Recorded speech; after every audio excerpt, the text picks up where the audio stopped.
Welcome once again. आजकल बातचीत का एक कॉमन मुद्दा है। हमारे आर पार हमारे जीवन में जितनी विभिन्न प्रकार की बीमारियां, डिजीज आजकल नजर आ रही हैं, चाहे वो कैंसर हो या हेरिडिटी डिजीज जिसको हम कह रहे हैं वे हों, या जल्दी एजिंग की problem, early ageing problems. So basically what has happened to this generation? ऐसा क्या कारण है जिसके कारण हमारे ये इतनी डिजीज हमारी प्रेजेंट जनरेशन में प्रदर्शित हो रही हैं, नजर आ रही हैं? तो उसी का कारण एक है डीएनए डैमेज, यानी हमारे सेल में जो जीनोम है, जो क्रोमोसोम है, वो डीएनए का बना होता है। ये बातें हम अपने पूर्व के वीडियोस में देख चुके हैं, समझ चुके हैं। और वो डीएनए अपने रेप्लिकेशन के द्वारा पेरेंट से, जनक से संतति में भी जाता है, और किसी पर्टिकुलर ऑर्गेनिज्म में bye means of transcription and translation, that is central dogma में जैसा समझाया गया है, उसके अनुरूप उस जनरेशन की भी जो जीवन यापन है उसको निर्धारित करता है। उसमें डिफरेंट प्रोटीन्स, उनका regulation, all that is defined by the nucleotide sequences in the DNA molecule। और इससे पूर्व के एक वीडियो में हमने बात करी थी उत्परिवर्तन की, म्यूटेशन की। Always remember, mutations they are very different from DNA damage. एक में परिवर्तन हो रहा है, उत्परिवर्तन, इंस्टेंट हेरिटेबल चेंज, और एक में डीएनए अणु की क्षति हो रही है, that is DNA damage. So in this video of ours we will try to understand DNA damage. DNA क्षति है क्या?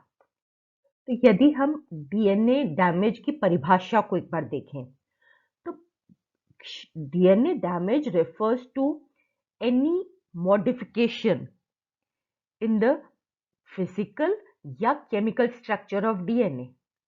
फिजिकल स्ट्रक्चर अर्थात उसका डबल हेलिकल, जो स्पेसिफिक डबल हेलिकल स्ट्रक्चर है एक डीएनए मॉलिक्यूल का, उसमें परिवर्तन, या उसमें उपस्थित विभिन्न मॉलिक्यूल्स, नाइट्रोजन बेसिस, शुगर्स, या विभिन्न bonds, that is an glycosyl bond जो शुगर मॉलिक्यूल को नाइट्रोजन बेस से जोड़ता है, या फॉस्फोडाइएस्टर बॉन्ड जो पीछे की बैकबोन बनाते हैं, या हाइड्रोजन बॉन्डिंग दो नाइट्रोजन बेसिस के मध्य, या चारगाफ रूल के अनुरूप, दैट इज स्पेसिफिक, जो अपने नाइट्रोजन बेस पेयरिंग होती है उसमें परिवर्तन। All these they are the modifications in the chemical structure of DNA. And what is the genesis? कहां से उत्पन्न होते हैं इस प्रकार के परिवर्तन? ये परिवर्तन विभिन्न केमिकल या फिजिकल जो कारक हैं, चाहे कोशिका के अंदर हो चाहे बाह्य वातावरण में हो, हमारा जो पॉल्यूटेड वातावरण है उसमें विभिन्न केमिकल्स हैं, विभिन्न विकिरण हैं, उन सब के द्वारा यदि हमारे डीएनए मॉलिक्यूल के स्ट्रक्चर या किसी प्रॉपर्टी में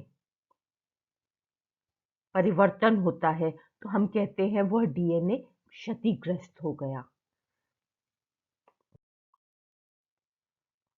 डीएनए क्षति और उत्परिवर्तन दोनों में, both of them they involve the physical and chemical changes in the existing DNA molecule।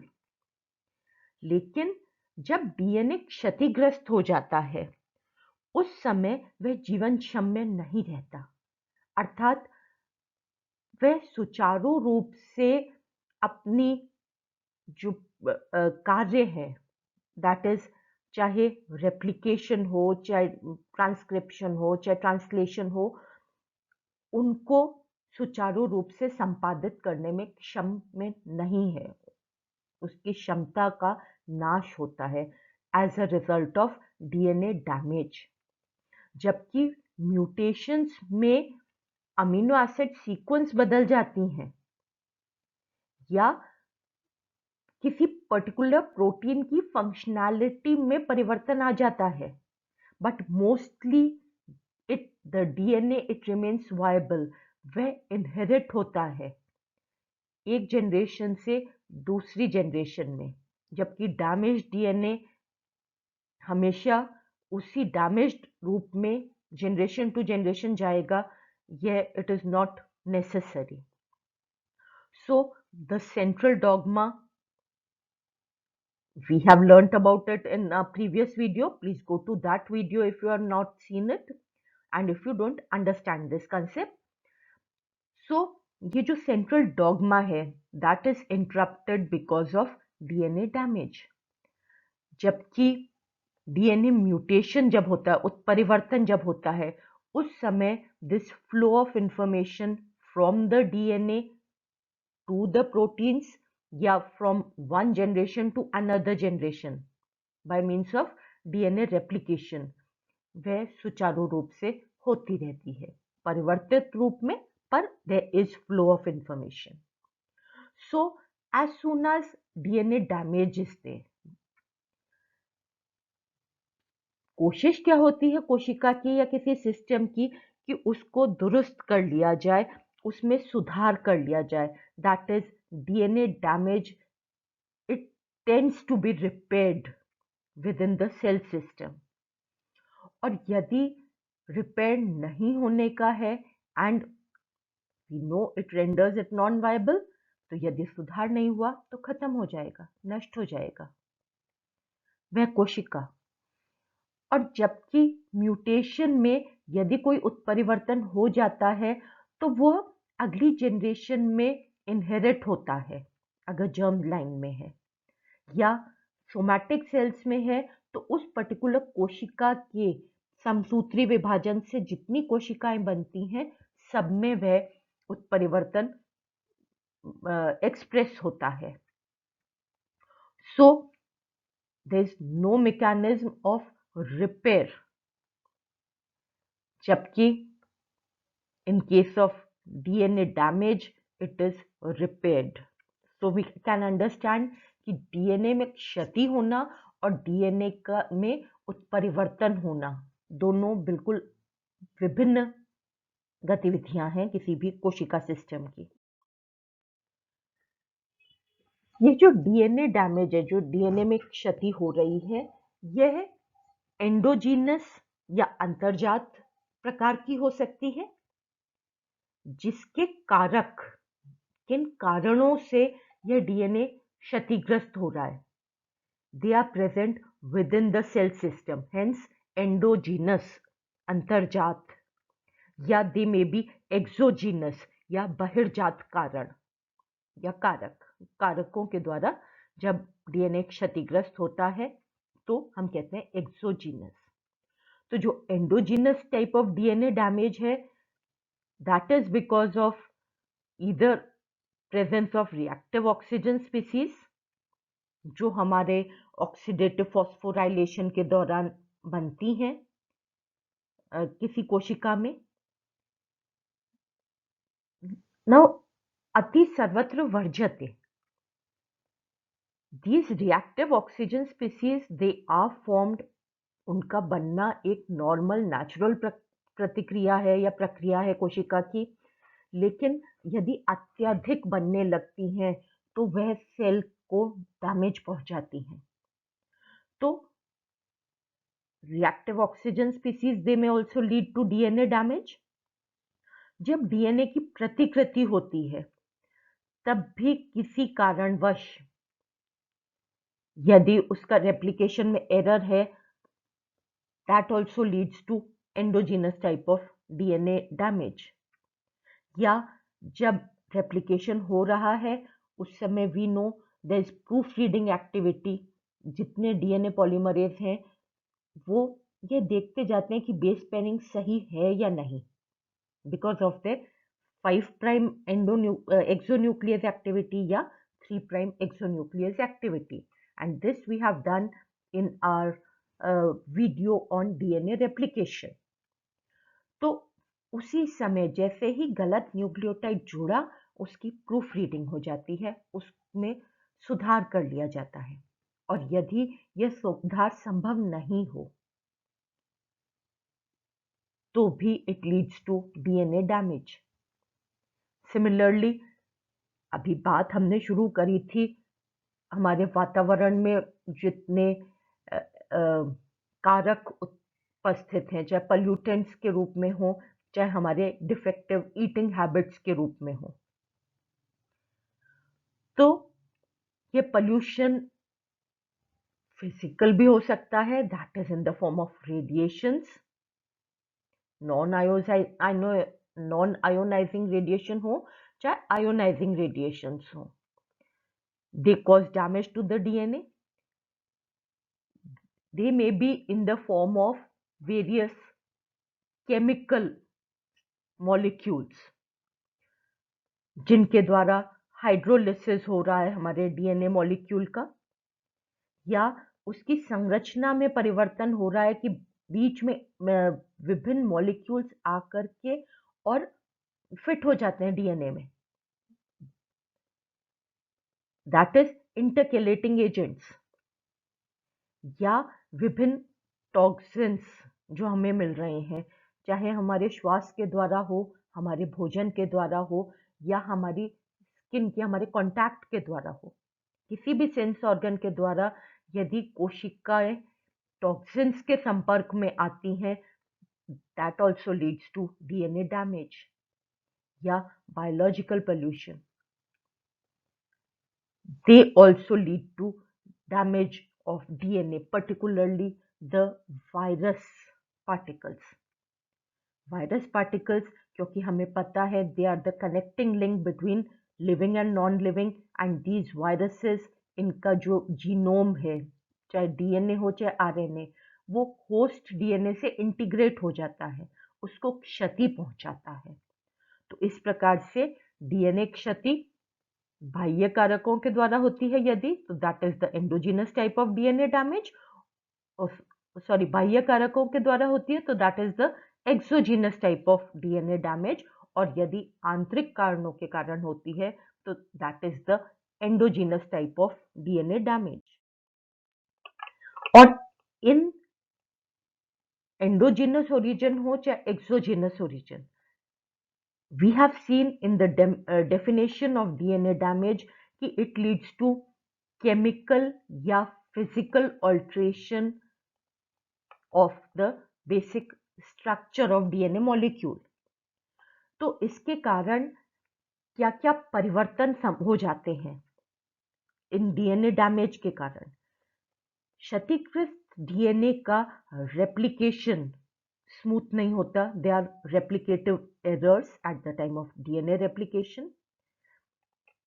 यदि विभिन्न जो नाइट्रोजनस बेस है उनमें परिवर्तन हो जाए, उनमें कोई केमिकल ग्रुप आके जुड़ जाए, उनका अमीन ग्रुप हट जाए या उनका ऑक्सीडेशन हो जाए, या कोई एल्काइल ग्रुप जुड़ जाए, चाहे मिथाइल हो चाहे इथाइल हो, तो उसके फलस्वरूप जो हमारा नॉर्मल एडेनिन, थाइमिन और ग्वानिन, साइटोसिन का बेस पेयरिंग है, that is disrupted. That means it leads to DNA base mismatches. या हाइड्रोलिसिस के कारण यदि कोई बेस हट जाए वहां से, यानी बैकबोन इज प्रेजेंट, सिर्फ nitrogen base and glycosyl bonds जो होते हैं जिनके कारण कार्बन की शुगर की कार्बन 1 पे हमारा नाइट्रोजन बेस जुड़ा रहता है। Just go through the structure of DNA molecule वाला वीडियो को देखिए, अगर अपना बोलते समय इसके पिक्चराइजेशन नहीं हो पा रहा है आपके मस्तिष्क में, तो if this loss of a base, चाहे वो प्यूरिन हो चाहे पिरिमिडीन हो, तो that leads to the formation of a basic या अप्यूरेनिक या apyrimidinic type of DNA damage. आगे बढ़ने से पहले एक चीज वापस से बोलना चाहूंगी, जब भी हम कुछ चीज समझना चाहें तो we ought to have a visualization of what we are talking about. So, एक डीएनए की संरचना या उसकी कार्य, सेंट्रल डॉग्मा, इनके बेसिक कंसेप्ट्स लेकर के अगर आप अभी आगे बढ़ेंगे तो यह टॉपिक आपको अच्छे से समझ में आएगा। और यह टॉपिक समझना आवश्यक है हमारे आने वाले वीडियो के लिए, दैट इज डीएनए रिपेयर वाले वीडियो के लिए। इसलिए हमें आज यहाँ कंसंट्रेट कर रहे हैं सिर्फ डीएनए डैमेज पे। So now back to the topic. This exogenous origin वाले जो डीएनए हैं उनके कारण डाइमराइजेशन हो सकता है, अर्थात जो विभिन्न नाइट्रोजन बेसेस हैं उनमें with in the DNA molecule आपस में पेयरिंग हो जाए, and in that case the replication, the transcription, उनमें प्रभाव पड़ता है। यदि बड़े बल्कि इंटरकैलेटिंग मॉलिक्यूल्स बीच में आ जाएं, यानी जो नाइट्रोजन बेसेस हैं उनके बीच में कोई एक्स्ट्रा फॉरेन मॉलिक्यूल्स उपस्थित हो जाए, तो again they hinder the basic central dogma processes. विभिन्न प्रकार के डीएनए बेस मिसमैचेस भी होते हैं डिफरेंट म्यूटेजेंस के द्वारा। ये भी हम म्यूटेशन वाले उसमें कर चुके हैं, मॉलिक्यूलर बेसिस ऑफ म्यूटेशन वाली वीडियो में। या किसी भी कारण फॉस्फोडाइएस्टर बंध भी ब्रेक हो सकते हैं। विभिन्न थर्मल या infrared radiations, heat damage, that may also lead to hydrolysis in the DNA molecule. So, ये प्रभाव पड़ते हैं जब डीएनए क्षतिग्रस्त होता है। अब किसी भी कारण से डीएनए क्षतिग्रस्त हो रहा हो, एक्सोजीनस या एंडोजीनस ओरिजिन हो इसका डीएनए डैमेज का। डीएनए डैमेज जब होता है किसी कोशिका में, तो what is the reaction, what is the response of that particular cell जिसमें डीएनए डैमेज हो रहा है? सबसे पहले तो उसमें वो चेक पॉइंट्स एक्टिवेट होते हैं जो ये देखते हैं कि डीएनए अणु के किस भाग में यह क्षति हुई है। उस अपना जो ट्रांसक्रिप्शन का प्रोग्राम है, दैट मीन्स जो ट्रांसक्रिप्शन की गतिविधि है उसकी प्रोग्रामिंग होती है, वो एक्टिवेट होता है ताकि वहीं पर इसका डीएनए डैमेज सुधार दिया जाए जहां तक संभव हो। डीएनए रिपेयर या तो उसी समय जो क्षति हुई है उसी का सुधार होकर वहीं हो जाता है, या जिस न्यूक्लियोटाइड में क्षति हुई है उसका सिर्फ नाइट्रोजन बेस हटा दिया जाता है, या कंप्लीट न्यूक्लियोटाइड हटा सकते हैं। अगर गलत बेस पर जुड़ गया है तो प्रूफ रीडिंग एक्टिविटी के द्वारा या एक्सोन्यूक्लियोलिटिक या एंडोन्यूक्लियोलिटिक एक्टिविटी के द्वारा उस पर्टिकुलर न्यूक्लियोटाइड्स को रिप्लेस कर सकते हैं दैट। और यदि डीएनए के फॉस्फोडाइएस्टर बंध में कोई ब्रेक उत्पन्न हो गया है तो उसको दुरुस्त किया जा सकता है। सिंगल स्ट्रैंडेड ब्रेक, एक ही स्ट्रैंड में अगर ब्रेक होता है तो that is easier to repair. यदि दोनों इसकी बैकबोन की जो है, यानी दोनों स्ट्रैंड्स में यदि क्षति होती है, ये फॉस्फोडाइएस्टर बंध टूटता है, तो उस केस में एक डीएनए मॉलिक्यूल दो टुकड़ों में, दो खंडों में विभाजित हो जाएगा। So that is more harmful, और उसको भी रिपेयर करने का मैकेनिज्म एक बार को सेल में है। That may be bye means of homologous recombination, जिस पे हम एक वीडियो पहले भी कर चुके हैं, और डीएनए रिपेयर के समय में हम इसकी चर्चा पुनः करेंगे। या it may be of the non homologous type. और यदि किसी भी प्रकार से यह डैमेज नहीं दुरुस्त हो सकता है, इसमें सुधार संभव नहीं है और वह कोशिका के लिए हार्मफुल है, तो we have seen that DNA damage can lead to non viable cells में अपोप्टोसिस इंड्यूस हो जाता है, यानी programmed cell death. Cell it tends to end itself यदि उसका डीएनए डैमेज होता है।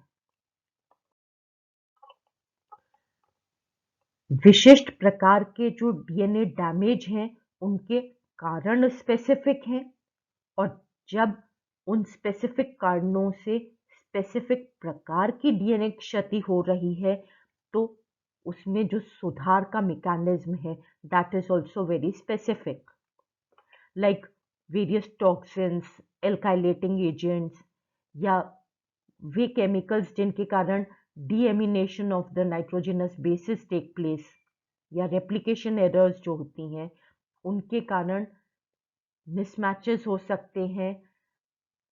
Cytosine, uracil, these nitrogen bases they may interconvert, abasic sites उत्पन्न हो सकती हैं या इंटरकेलेटिंग एजेंट्स डेवलप हो सकते हैं। विभिन्न मॉलिक्यूल्स, बल्कि मॉलिक्यूल्स इनकॉर्पोरेट हो सकते हैं इन द डीएनए स्ट्रैंड, और इनको सुधार के लिए इधर मिसमैच रिपेयर या base pair excision repair mechanism is followed. अगर ऑक्सीडेटिव डैमेज है या because of the presence of various electrophiles, तो उस केस में there is breaking up of the phosphodiester bond, single strand break या डबल स्ट्रैंड ब्रेक। और इसको ठीक करने के लिए अगेन या तो सिंगल स्ट्रैंड ब्रेक रिपेयर या double strand break repair, and at times particular वो रीजन हट करके बाकी का दुरुस्त होना, that is excision repair mechanism, it also may take place. अगर आयोनाइजिंग रेडिएशंस हैं, यूवी रेडिएशंस हैं, या डिफरेंट क्रॉस लिंकिंग एजेंट्स हैं जो विभिन्न नाइट्रोजन बेसिस में आपस में बंध बना देते हैं, या उसका effect of extremes of temperature, चाहे हीट हो, थर्मल डैमेज हो, या बिकॉज ऑफ बहुत कम टेम्परेचर के कारण उसमें कोई डैमेज उत्पन्न हो रहा हो, तो ये डैमेज हो सकते हैं। दे मे बी बल्की लीजन्स, या इनमें इंटरमॉलिक्यूल या इंट्रामॉलिक्यूलर क्रॉस लिंक्स बन सकती हैं जो नॉर्मल क्रॉस लिंक्स के अतिरिक्त है, हेंस दे आर हार्मफुल। और जो डीएनए की बैकबोन है उसमें तो ब्रेक उत्पन्न हो ही सकते हैं, और इसके लिए न्यूक्लियोटाइड एक्सिशन रिपेयर, या जो दोनों स्ट्रैंड्स के मध्य गलत बॉन्ड बन गए हैं उनकी रिपेयर हो सकती है, जो ब्रेक उत्पन्न हो गए उनको रिपेयर किया जा सकता है। और इस प्रकार से बहुत से स्पेसिफिक डीएनए रिपेयर पाथवेज होते हैं इन द सेल, जिनके माध्यम से डीएनए क्षति में सुधार किया जाता है कोशिका में। They involve numerous types of enzymes, and each enzyme वो अपने विशिष्ट प्रकार से ही कार्य करता है। So DNA repair pathways, that is a very important topic जिसको हमें समझना होगा अपने आने वाले वीडियोस में। तो जैसे ही कोशिका में कोई डैमेज होता है डीएनए, यह एक सिग्नल का कार्य करता है, एक संकेत का कार्य करता है, और इसके कारण there's a chain of events, chain of sequences that are generated within the cell system. यानी DNA damage, it induces signal transduction. विशिष्ट प्रोटीन्स होते हैं विच में एक्ट एज सेंसर्स, जो ये देखते हैं कि कहाँ डैमेज हुआ, पहले तो डैमेज हुआ और फिर कहाँ हुआ, और उसके बाद वो ऐसे मॉलिक्यूल्स को ट्रांसड्यूस करते हैं, कोशिका में बनने लगते हैं इस प्रकार के मॉलिक्यूल्स, उनको बनाना मतलब इनिशिएट करते हैं formation of specific molecules. And these specific molecules, they are known as the effectors. यानी सेंसर्स प्रेरित करते हैं विभिन्न इफेक्टर्स का बनना by means of specific biological signals, chemical signals, which are known as the transducers. और ये जो इफेक्टर मॉलिक्यूल हैं, इनके द्वारा या तो डीएनए रिपेयर होता है या जो सेल साइकिल है वो वहीं पे रुक जाती है, अर्थात डैमेज्ड डीएनए की प्रतिकृति नहीं होती है, रेप्लिकेशन नहीं होता है. जो ऑर्गेनिज्म है उसमें विभिन्न स्ट्रेस रिस्पॉन्सेस जनरेट होते हैं ताकि वो अपने आप को अडेप्ट कर सके according to those factors present in the environment, जिनके कारण यह डीएनए क्षतिग्रस्त हो रहा है. नहीं तो वह जो कोशिका है, should it proceed towards program cell death, यह भी निर्धारित किया जाता है इन्हीं इफेक्टर मॉलिक्यूल्स के द्वारा. और कुछ ऐसे डैमेज भी होते हैं जिनकी रिपेयर भी नहीं होती और वो नए म्यूटेशंस, उत्परिवर्तन के रूप में नेक्स्ट जनरेशन में पास ऑन हो जाते हैं. And such type of DNA damages, they lead to various diseases, the hereditary diseases. तो इस प्रकार से हमने देखा कि जब कोई भी डीएनए मॉलिक्यूल क्षतिग्रस्त होता है, ये जो ब्लैक ट्रायंगल है, तो एक सिग्नल ट्रांसडक्शन पाथवे जनरेट हो जाता है जो उसको सुधार करने की कोशिश करता है. या ये जो डीएनए डैमेज है इसमें को कोशिका टॉलरेट करना सीख लेती है, that is damage tolerance is generated. और जब इसका रेप्लिकेशन होता है उस समय इसको नजरअंदाज कर दिया जाता है डीएनए को, अर्थात डैमेज्ड पार्ट का या तो प्रतिकृतिकरण नहीं होता है या at the time of replication उसमें सुधार कर लिया जाता है.